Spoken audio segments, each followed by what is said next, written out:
SBTV.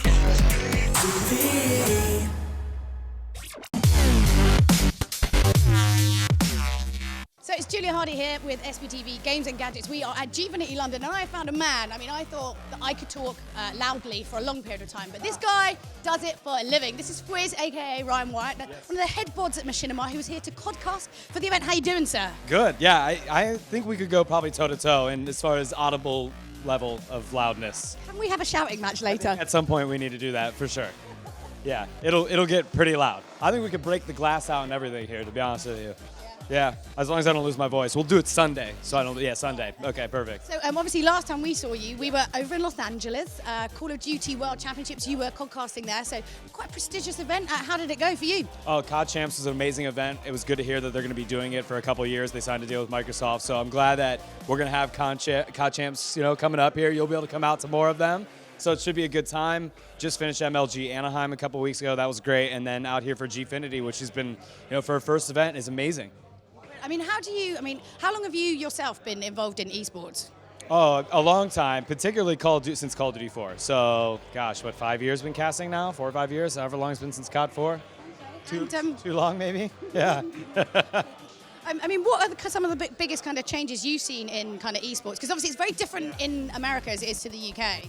Well, in Call of Duty particularly, eSports has come a long way. Because, I mean, it was this very isolated game that was made fun of, that had no hope for the future of ever being viable and big. And Treyarch obviously came in and supported in a big way. So over the years, I mean, tremendous growth in esports, particularly in Call of Duty. But even looking at esports scene as a whole, I mean, it's really blown up, especially in North America.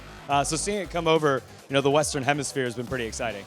I mean, how many, off the top of your head, how many esport events do you think there are in the world today? Is there a number? Oh, I can't even put a number to that, but there's a lot anymore. It's great to see little lands popping up. North America, we have UMG, and there's these, kind of just small lands of teams showing up, getting together. So it's been pretty exciting to see that happen. You don't just have major events anymore, and I think that's really important because you need the frequency needs to happen more. So that's why it's been crazy. You got COD Champs, MLG, GFinity, and the reality of the frequencies setting in now. It's we're doing big tournaments nonstop now. It's exciting. Good for you. There's another, good for me and good for everyone. Jet Set Fwiz! Yeah, gotta love it. And there's a big one that'll be announced next month as well. So there's a little. You can't tell us anything about it. Come on, man. That's probably not even allowed to say. That's a little teaser there. It'll be good though. It'll be good. So I have a question. One of the biggest things that annoys me as a gamer is the fact that everyone kind of thinks you're a bit nerdy, a little bit geeky. If you're a Call of Duty player in America, are you seen as cool or a bit geeky? Is it a bit cool? Is it a bit cooler than other games? These guys think they're cooler, right? I mean, they're nerds, but they as far as how they carry themselves, they like to be, I would say, a little bit more swagger. Yeah, a little bit more hip to mainstream culture. When you look at StarCraft 2 and League of Legends, they more embrace the nerd culture. You see them with these fitted hats on, and they have a mouth on them, and you don't necessarily see that as much in StarCraft, League of Legends. But that's cool though, right? It's endearing. Every group has their own little different kind of cliques and subcultures within each esports. The fighting community has its own very interesting, very passionate subculture as well. So I kind of like that. It's different, it's cool. I really do enjoy that about each different respective esports title. Okay. Yeah. So in terms of CODcasting, who's king of the CODcasters? Is there a king, and are you it? I don't think I'm allowed to call myself the king. You could call yourself emperor. Overlord? Yeah. I'm the Machinima Overlord? Monarch of COD casting. I kind of like that. You should make that, I think. Go on, that's it. The Monarch of COD casting. No, it's cool to see a lot of talent. Benson just started a year ago, right? So, Hastro and I were the first for console, right? There's great PC COD casters, of course.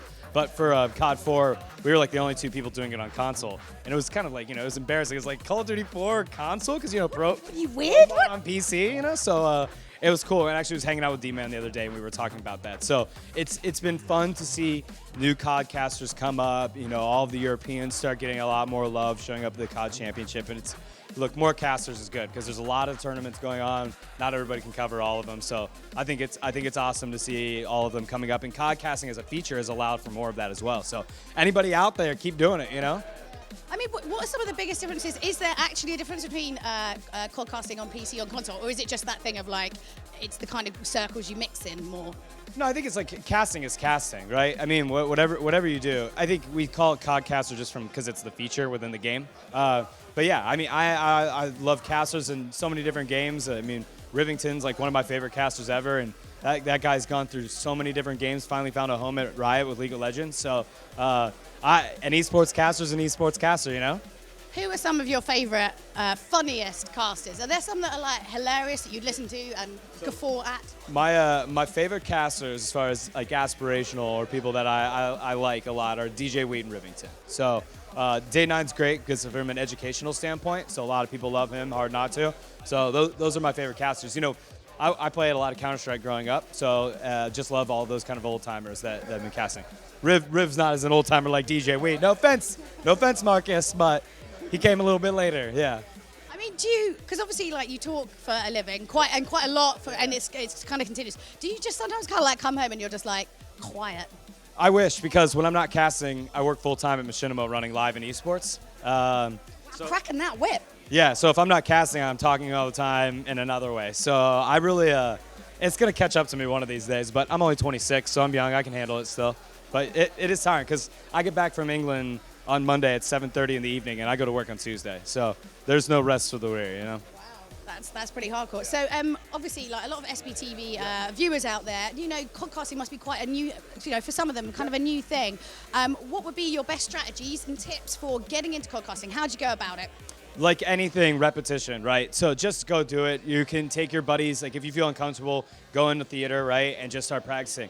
I actually, you know, like 2 months ago, went back into some of the stuff I did in Call of Duty 4, and I was awful. I mean, it was bad. Like I was like, oh my gosh. So some of these guys that are starting now are starting better than how I started. So just it's repetition. Just keep doing it, and it's fast. You got to talk a lot because each game has its kind of different intricacies.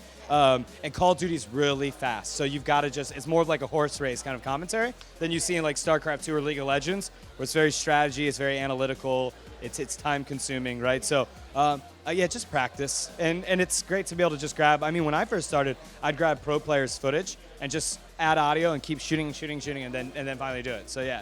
I mean, how well do you have to know? Do you have to know the game and the maps like inside and out, basically? You do. You know, I don't get to play as much as I used to because of how much I work and everything. But you have to know the maps, the modes, the positions, like strategy. You have to understand what teams like to do, what they don't like to do. I mean, as a commentator, that's your job to educate the viewer base on some of these stuff that they might not know about other teams. You can't just do silly voices and hope for the best. No, that doesn't work. You can't get on with that. Yeah. I've got to know things. This would be my downfall. Yeah.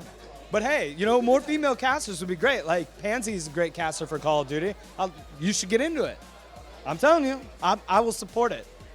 Look at that, new job. This would be the dream team. This would be the dream team right here. No one would get a word in edgeways, probably. Yeah. They'd just be talking over each other. Yeah, we would just constantly be talking. They'd hate probably both of us then.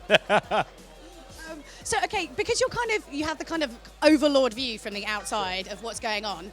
If someone wanted to, you must be able to kind of see the match in a very different way to people who are playing them because it's kind of a bit more emotive and quite responsive. Like, what would you say are some of your top tips for being good at Call of Duty? What's some kind of rookie mistakes that you see?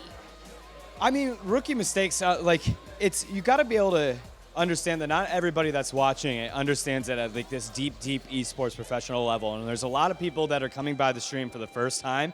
So there's a fine balance of being like educational and then being like assuming, right, that everybody knows it, and you have to balance that like in a very fine line because you don't want to be too educational where it's like, oh my God, don't tell me about anchor position again, you know. So you've got to balance, and I think like rookie mistakes is either one, assuming not that you don't have to be educational, or being too educational. So, but again, you know, it comes with time. You got to understand the teams and practice and do research, a lot of research, because boy, do these guys love switching teams in between events.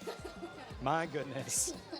What would you say? I mean, because you talk so much, do you have like, what are your go-to catchphrases? You must have things that you say over and over again. I don't have any catchphrases, but I've been known to say stuff that's, when I said it, I'm like one time I said it's not smart to play dumb, and it's like, no bloop Fwiz, you know, it's like, yeah, so you'll catch me saying stuff where after I say it, and you can't see me, right, because you only hear the audio, and I'm like, oh, That's the good thing about podcasting is you can fast. You know, you talk so fast, you're bound to make mistakes like that. And people are, you know, they're not forgiving on the internet, as I'm sure you know. Yeah, so, but yeah, I probably should get a catchphrase at some point. You should. Yeah, you let me know if you come up with anything clever. I'm liking the monic thing. Yeah, that might be a little too cocky and arrogant to, as. I think it's just about how you're swagger. GFinity London, I am your monarch of Call of Duty casting Fwiz. Yeah. I think that has a ring to it. You should stick with that. You're in England and monarchs, it makes sense. I'll try. I'll probably lose like 10,000 followers on Twitter because of it, but we'll give it a shot. Yeah. Oh, well, so my last question would be like, as you kind of like, you hang out with all these like pro gamers all the time, what are some of, do you think, are your top advice if someone wants to be a pro gamer? Again, the repetition thing is no joke. You've got to take a lot. I mean, these boys that are playing at this level play all the time. I mean, they're putting 6-7 hours a day in. Some of them are trying to go to school. Some of them are making a well enough living that they don't have to. So it's tough. And a lot of them all came up through like game battles matches, like 360 icons, do tournaments. You just got to play a lot. You got to do a lot of tournaments, and you have to do well, right? Because that's the only way you're going to get recognized. But I look at a lot of these players that are household names like Merck, and I remember when they were coming up. And they were no names, and they just played, and they scrimmage teams, and they did well. And you know, when you're a pro team, you get beat by some randoms at the time. You'll notice them, right? You know, you'll be like, who was that, right? And that comes up, and look, like a lot of these players are playing now came up obviously through the rankings. So you got to put a lot of time and effort into it, and attend LANs if you can. You know, like, you know, there's events all over, like especially in Europe and in North America for Call of Duty to attend. So try it out, get a group of buddies and go to an event and see how you do. You never know. Like Miracles, he won COD Championship. He's only been to 5 events now. He's won 4 of them, right? So it's, you know, the first event he went to, it was like UMG won that, MLG Dallas won that, won COD Champs. He's like 3 for 4 or 4 for 5, something like that. Ridiculous. So, I mean, if that's not enough for you guys out there to go out there and play, I don't know what is. So we got quite a fair bit of money up for stakes. I mean, you know, for the UK, obviously, it's not the same as American monies, right? It's different scale. Yeah, it's a lot, though. I think it's like 55,000. 55, is it 55,000 or 55,000 pounds? It's $55,000, so it works about 30 grand. That's like 12 pounds and, yeah. Yeah. So that's a lot of money. What would you do if you won that money? I would save it and probably invest it. Go, that's so boring. I know, but you don't want to blow that money. You know, I've seen some of these guys just like win a lot of money and just blow it really fast. So I know it's not the fun answer, but it's probably the right. Cocaine and hookers are expensive. Yeah, cocaine and hookers are expensive. Stay away from them. Yeah, with everything that you can, because you'll find them if you want to. Yeah. But, you know, I mean, are you excited to be part of kind of bringing it, you know, to kind of Europe and kind of bringing it up here? Yeah, love it. I came out to London for my first time during EGL4 and have loved seeing the growth that's happened in both Europe and North America. And, you know, it's been a grind trying to get Call of Duty to grow as an esports. So very happy to have been a part of it, you know, during all of this success. So, and from the beginning. So it's great to see all these people contributing to it, especially this guy right here. Look, Nate, look at that big grin. Yeah, yeah. Seeing him grow up, I mean, I remember it from Call of Duty 4. He was like 14 years old, a little shit, and you know, now he's the most prolific Call of Duty player in the world, right? So but that's cool to see. You know, that's really cool to see. Sponsored by Red Bull and stuff. Like, get out of here. It's awesome. How else do you focus while gaming? I guess that's right. There's plenty of it here. Yeah. Fantastic. I know, you do an interview later, I'm gonna be like. It's also that balance when you're presenting and casting, I guess, where like the caffeine level has to set a certain amount. No, you don't want to crash, but also you don't want too much because you sound like a psychopath. Yeah, like, yeah, dude. Then people do think you're with cocaine and hookers then at that point. It's like, you're just like, what are you doing right now? Yeah, yeah. Amazing. So, I mean, good advice. You've been to obviously a million of different kind of events. What are some of the best things about coming to events like this? Things that you'd like to see repeated at every event? Do you know what I mean? I just like seeing everybody that you communicate with online and like through social media and stuff, and actually seeing coming out, talking to them face to face, and having. Do you find it quite a friendly world? Yeah, you know, it's gotten better, right? You know, the first couple of events, you know, Black Ops and Modern Warfare 2, there was a lot of kind of like weirdness where it reminded me of like dances when you were younger, where it's like all the girls on one side and all the boys on the other side. It's like all the North American, all the European, and now they're like coexisting. So it's cool to see. That's probably my favorite part coming out to events. Are there any big grudges? Well, that's always going to happen in like traditional sports. So yeah, they're tell us something that grudges going on. There's a lot of grudges here. I mean, I think there's some animosity from the European teams and vice versa, and I know, impact can cause, cause a couple people to get a little upset. So I think this room, you guys are gonna get some loud footage, but it'll be clean. I think the boys have all learned that they need to clean up the language. Gets a little out of hand sometimes, so kipper a little bit. So you guys will get some interesting B-roll, to say the least. They're gonna get fired up. Well, fantastic. Well, thank you so much for chatting to us. It's been awesome to see you once more. High five. Oh no, it wasn't for you, David. Cameraman, fans, and you. Everybody gets one.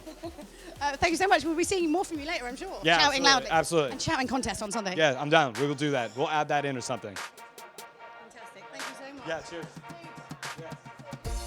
Subscribe to SBTV to keep updated on the latest releases and check out more of our videos below.